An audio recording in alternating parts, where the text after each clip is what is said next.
જય ઈસુ સંતોની કેડીમાં આપ સૌને સુસ્વાગત।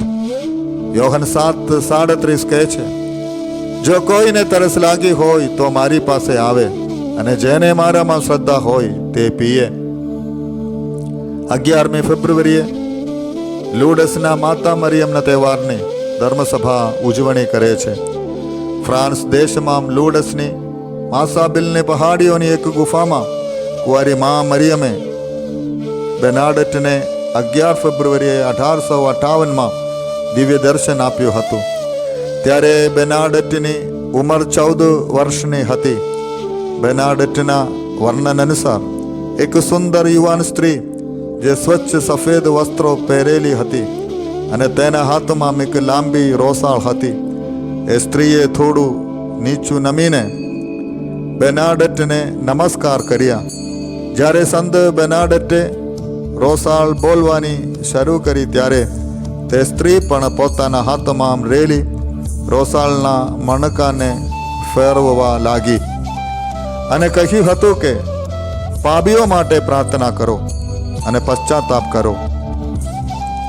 25 ફેબ્રુઆરી 1858ની એક ઘટના જે સંત બેનાડેટ આપણને બતાવે છે કે સ્વચ્છ વસ્ત્ર પહેરેલ એ સ્ત્રીએ તેને દર્શન આપતા તેને ગુફા તરફ જઈને ખાડામાંથી પાણી પીને હાથું મોં ધોવાનું કહ્યું।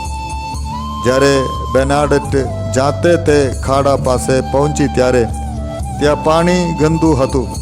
તેથી તે ધીમે ધીમે ખાડાને ખોદવા લાગી અને ધીરે ધીરે ગંદુ પાણી ચોખ્ખું થવા લાગ્યું અને ત્યાંથી એક ઝરણું વહેવા લાગ્યું।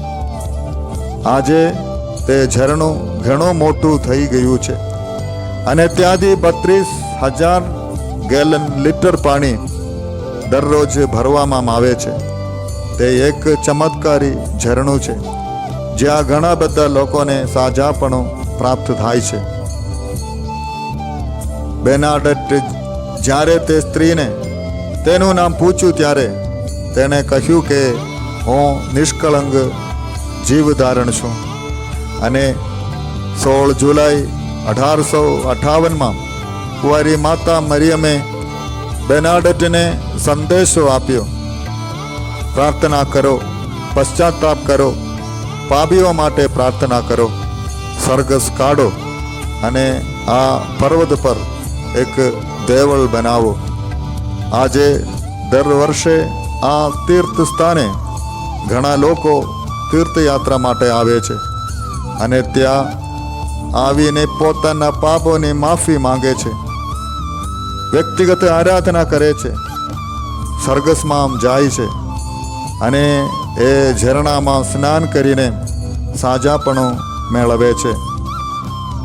પહેલા 100 વર્ષમાં 5,000 લોકોને સાજાપણું મળ્યું હતું અને 58 ચમત્કારોને જાહેર કરવામાં આવ્યા હતા। લૂડસના આ પવિત્ર સ્થાન પર આજે એક દેવળ બાંધવામાં આવ્યું છે।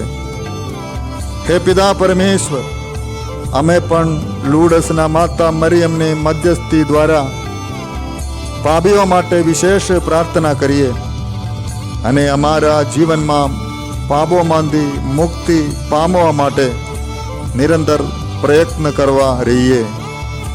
પ્રણામ મરિયા, કૃપાતિપૂર્ણ, પ્રભુ તારી સાથે છે।